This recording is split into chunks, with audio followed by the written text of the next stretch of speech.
Bienvenidos una vez más a nuestra serie de videos sobre la escuela sabática. En esta ocasión vamos a estar analizando el capítulo 3 del libro de Daniel.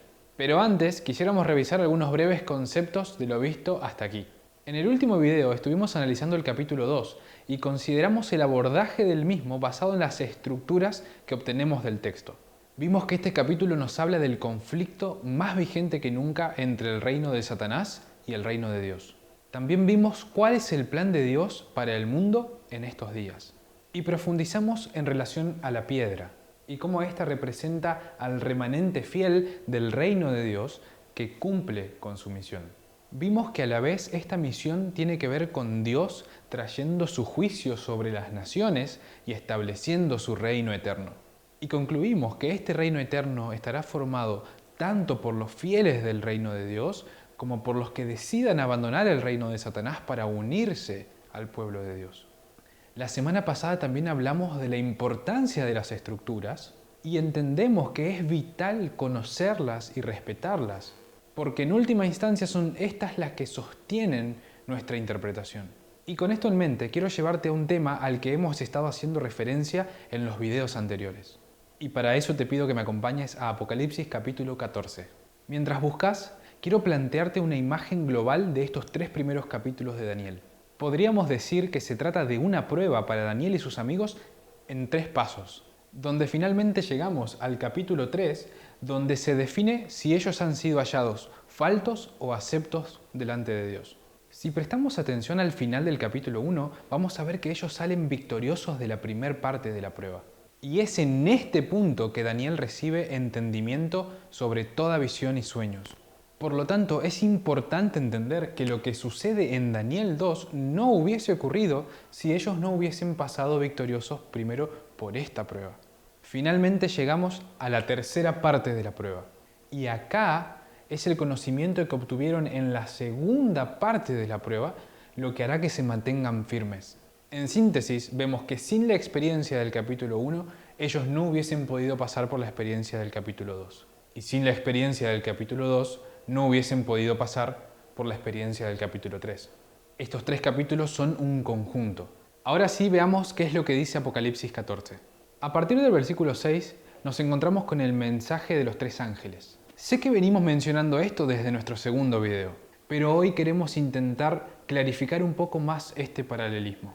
Así como en los capítulos 1, 2 y 3 de Daniel vemos una prueba progresiva para Daniel y sus amigos, aquí también encontramos una prueba progresiva en 3 pasos.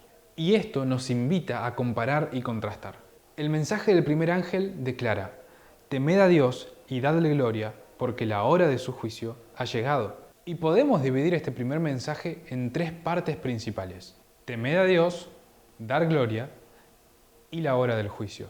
Si vamos al tercer mensaje, leemos: si alguno adora a la bestia y a su imagen y recibe la marca en su frente o en su mano, él también beberá del vino de la ira de Dios, que ha sido vaciado puro en el cáliz de su ira, y será atormentado con fuego y azufre delante de los santos ángeles y del Cordero.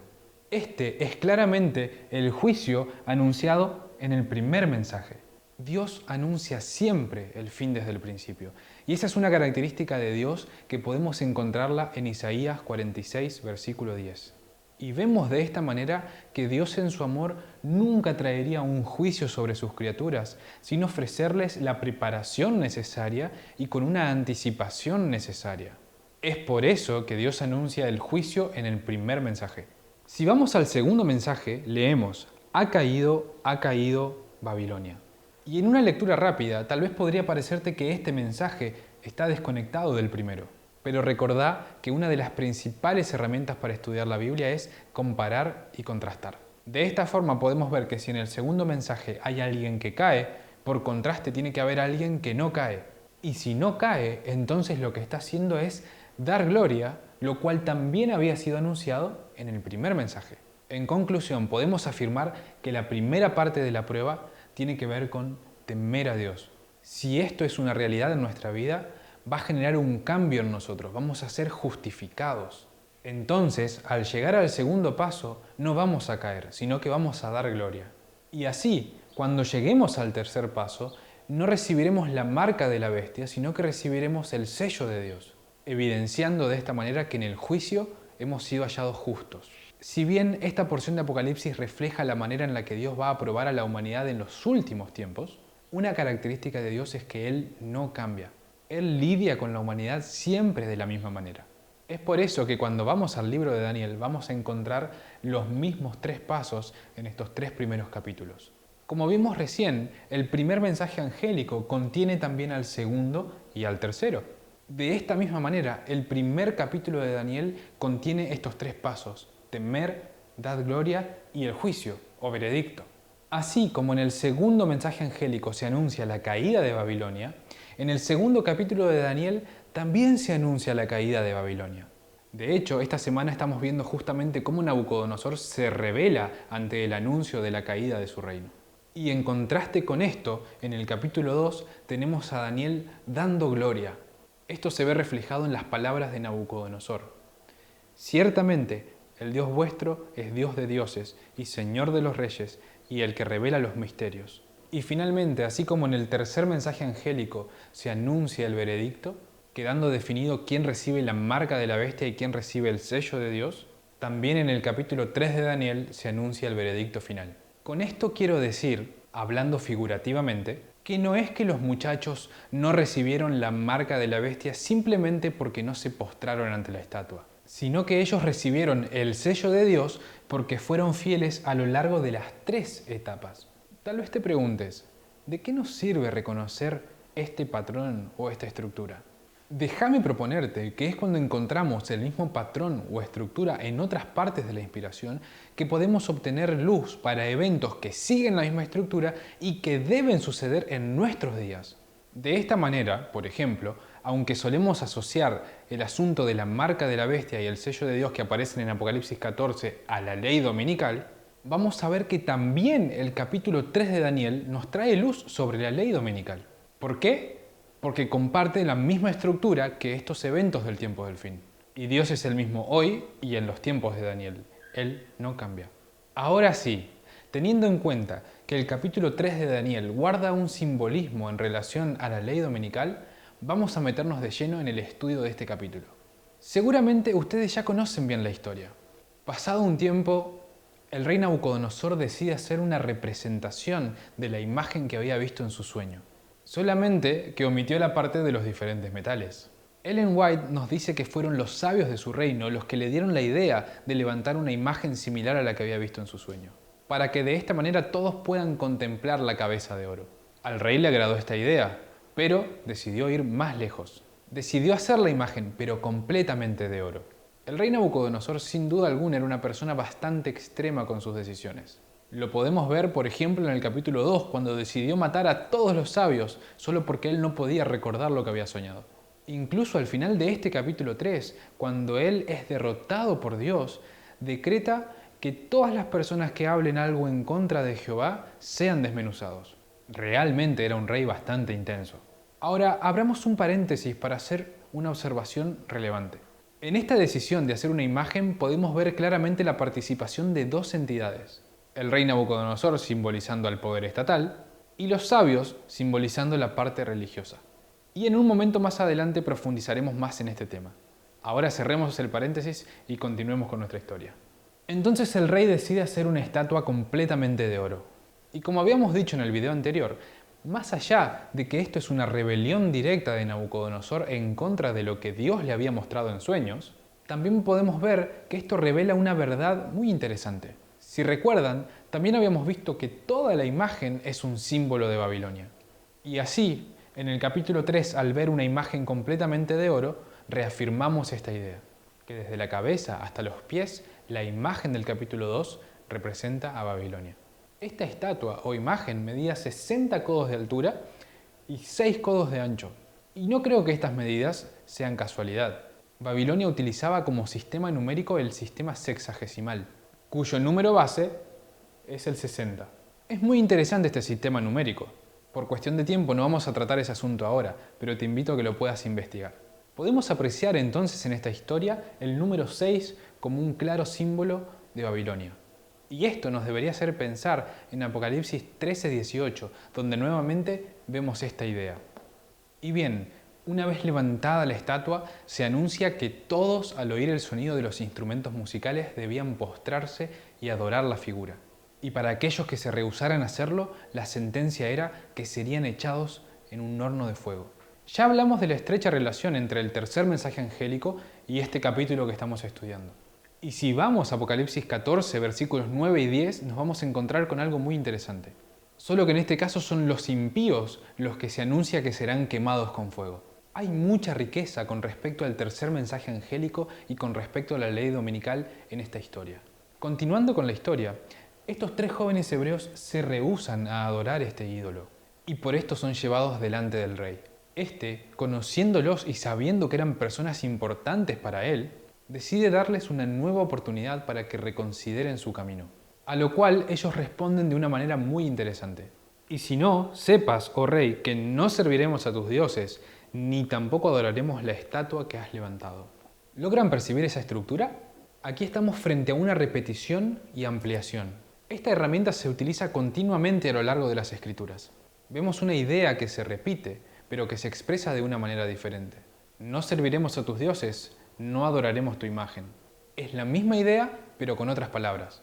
En esta declaración podemos ver que estos jóvenes hebreos lograban identificar en la imagen de Nabucodonosor a los dioses de Nabucodonosor.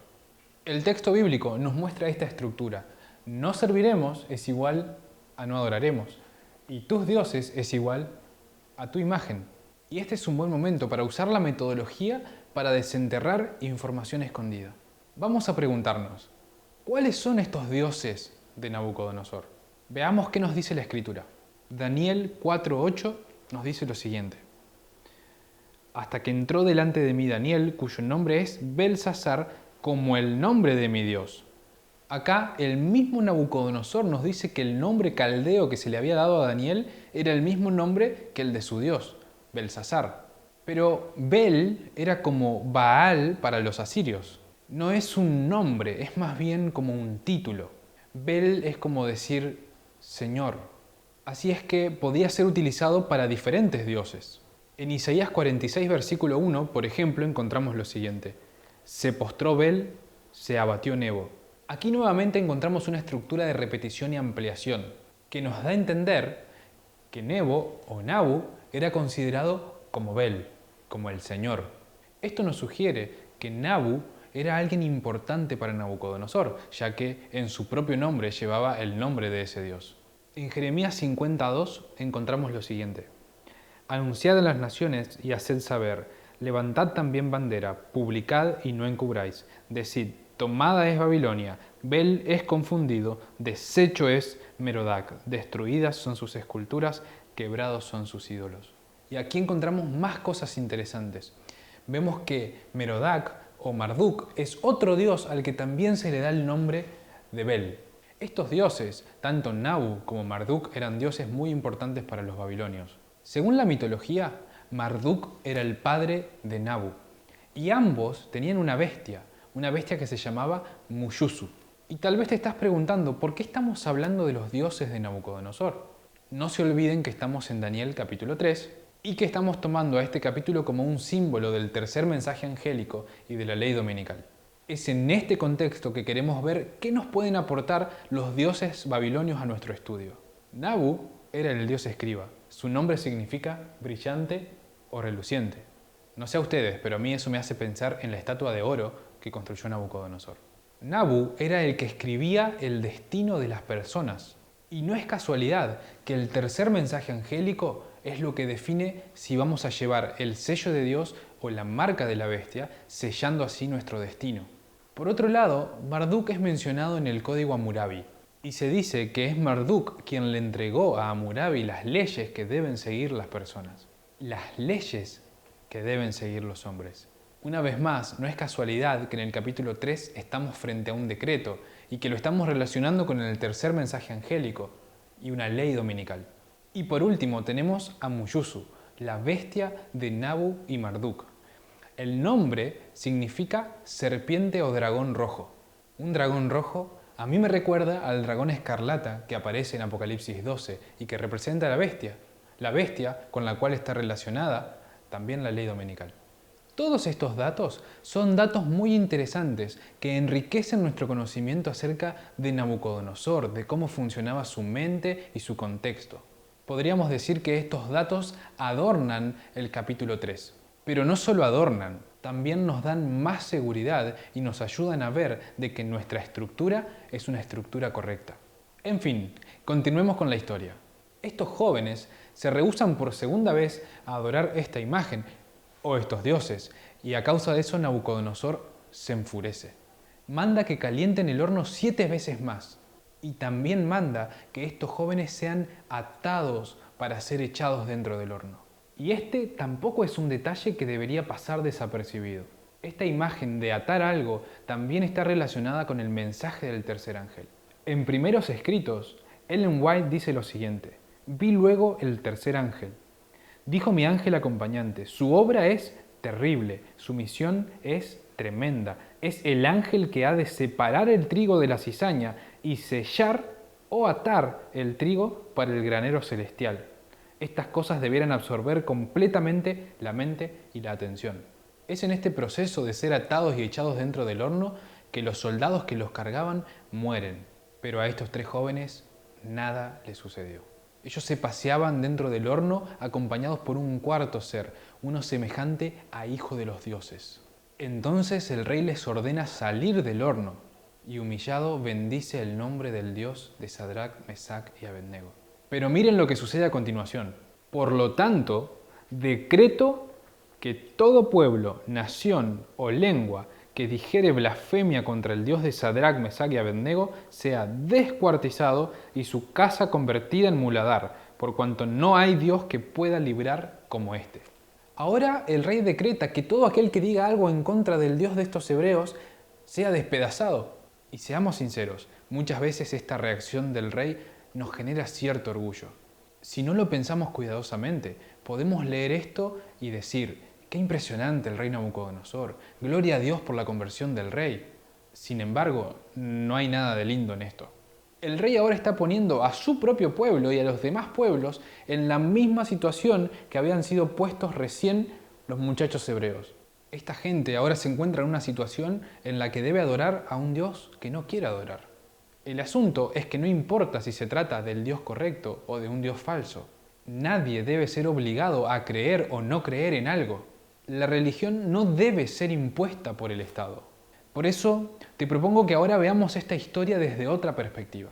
Desde el principio venimos diciendo que este capítulo nos trae luz sobre la marca de la bestia, sobre el sellamiento, sobre el mensaje del tercer ángel, sobre la ley dominical. Y tanto este capítulo como el anterior giran en torno a la gran imagen. Y déjame mostrarte algo que encontramos en Apocalipsis 13. Y engaña a los moradores de la tierra con las señales que se le ha permitido hacer en presencia de la bestia, mandando a los moradores de la tierra que le hagan imagen a la bestia que tiene la herida de espada y vivió. Y se le permitió infundir aliento a la imagen de la bestia, para que la imagen hablase e hiciese matar a todo el que no la adorase.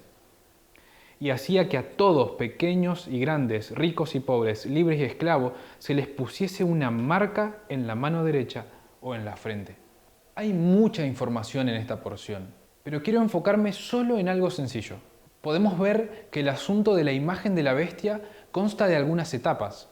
Primero los moradores de la tierra forman la imagen, después se le infunde aliento a la imagen, y finalmente se fuerza a las personas a adorar a esta imagen y fruto de esto muchos reciben la marca de la bestia.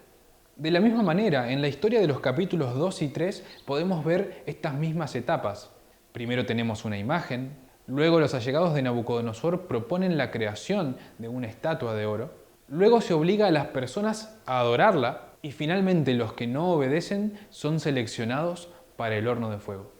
Con todo esto en mente debemos plantear una pregunta clave. ¿Qué significa la imagen de la bestia? ¿Qué quiere enseñarnos y transmitirnos Dios con este símbolo? Leamos juntos algunas porciones del libro del conflicto de los siglos, diciendo a los que habitan sobre la tierra que hagan una imagen de la bestia. Aquí tenemos presentada a las claras una forma de gobierno en el cual el poder legislativo descansa en el pueblo, y ello prueba que los Estados Unidos de Norteamérica constituyen la nación señalada por la profecía. Pero, ¿qué es la imagen de la bestia y cómo se formará? La imagen es hecha por la bestia de 2 cuernos y es una imagen de la primera bestia. Así que para saber a qué se asemeja la imagen y cómo será formada, debemos estudiar los rasgos característicos de la misma bestia, el papado. Cuando la iglesia primitiva se corrompió al apartarse de la sencillez del Evangelio y al aceptar costumbres y ritos paganos, perdió el espíritu y el poder de Dios, y para dominar las conciencias buscó el apoyo del poder civil.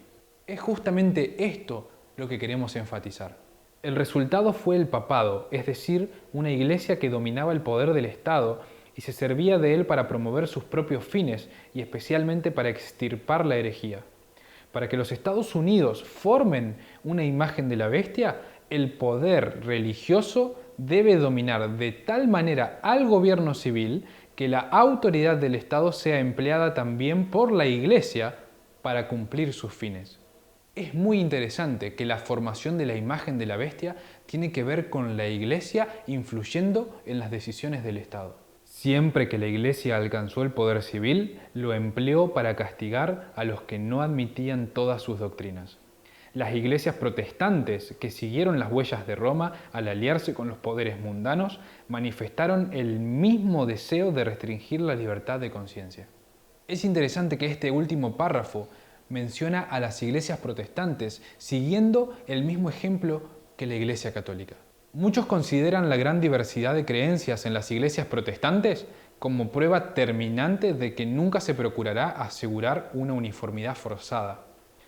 Pero desde hace años se viene notando entre las iglesias protestantes un poderoso y creciente sentimiento en favor de una unión basada en puntos comunes de doctrina.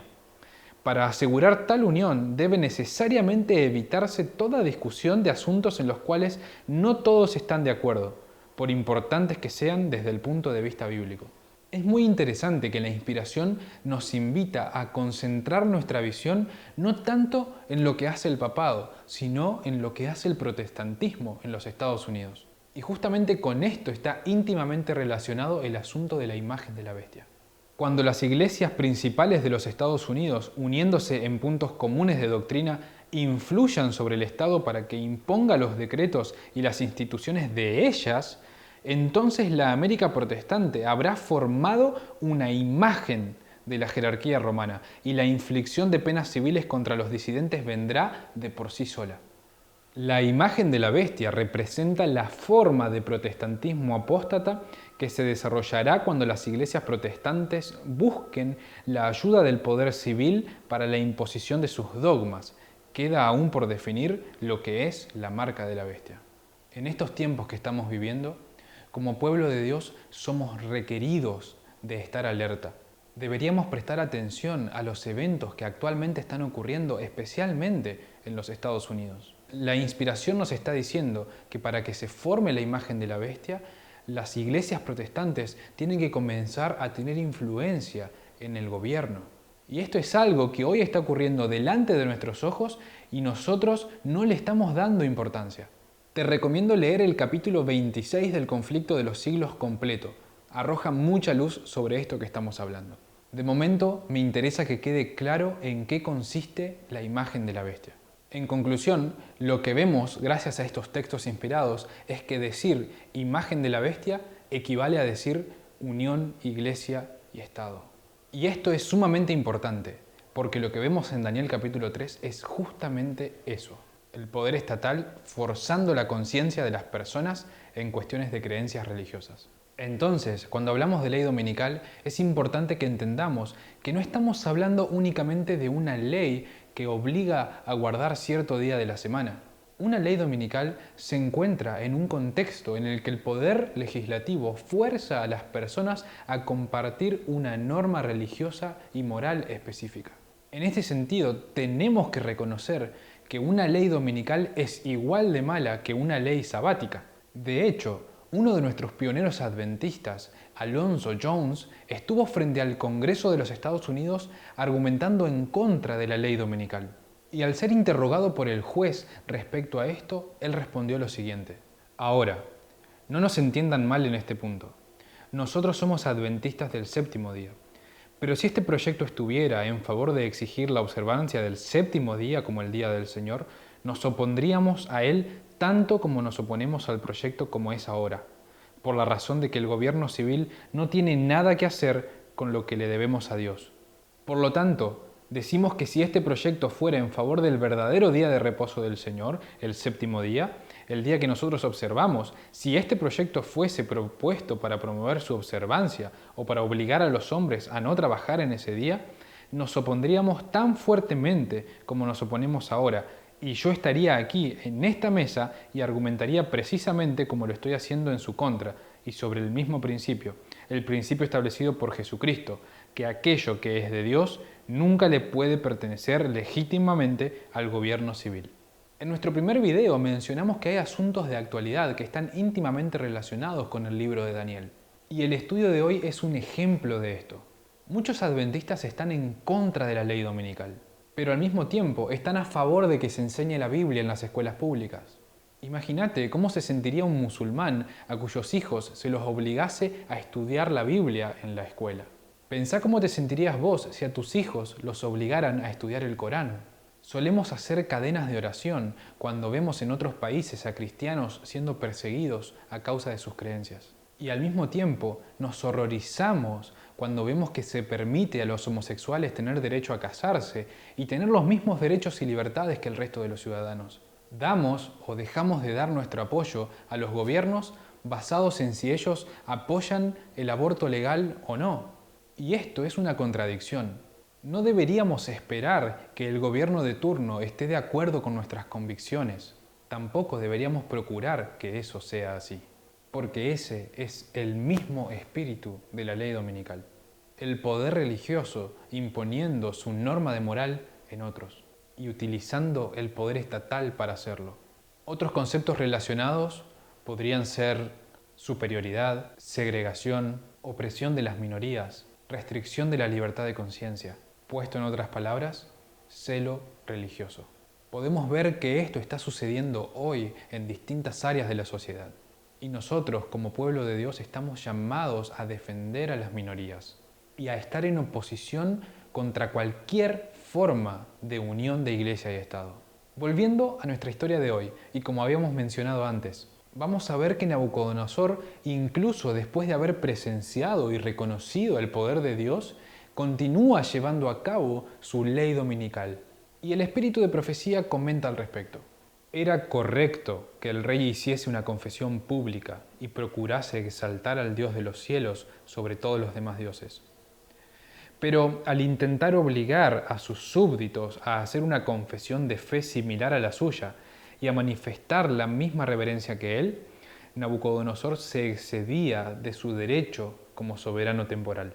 ¿No tenía más derecho civil o moral de amenazar de muerte a los hombres por no adorar a Dios que lo había tenido para promulgar un decreto que consignaba a las llamas a cuantos se negasen a adorar la imagen de oro? Nunca compele Dios a los hombres a obedecer. Deja a todos libres para elegir a quién quieren servir. Ya se nos fue el tiempo y aún quedan muchas cosas interesantes por ver. Te invito a que sigas estudiando el capítulo 3 de Daniel en profundidad y también el resto de las Escrituras. Estudiar estos temas en profundidad tienen el poder de despertarnos, tiene el poder de sensibilizar nuestros sentidos y nos capacita para comprender qué es lo que está pasando en el mundo hoy en día. Con el tiempo vas a poder percibir que Daniel ya nos informó con anticipación sobre los eventos que están ocurriendo hoy. Vas a poder ver que no es casualidad el apoyo que está teniendo Donald Trump de parte de los evangélicos conservadores en Estados Unidos. Lo mismo, por ejemplo, con otros mandatarios y otros países, por ejemplo el caso de Jair Bolsonaro en Brasil. Con el tiempo, Daniel 3 ya no será únicamente una historia de fe y valor para vos, sino que tendrá una relevancia profética muy grande, porque te va a dar luz respecto a lo que estás viviendo en la actualidad. Es mi deseo de todo corazón que puedas seguir estudiando, que puedas ver en las noticias de la actualidad el rápido cumplimiento de la profecía, Que puedas hacer las reformas necesarias en tu vida, así como lo hicieron Daniel y sus amigos en el capítulo 1. Que seas capaz de comprender la profecía, así como Daniel y sus amigos fueron capaces de comprender la visión en el capítulo 2. Que también puedas tener la humildad que ellos manifestaron cuando les fue revelado el misterio, para que cuando al fin venga la prueba de Daniel capítulo 3, puedas permanecer de pie. Si te gustó y te sirvió el video de hoy, te invito a suscribirte al canal. Hasta la próxima.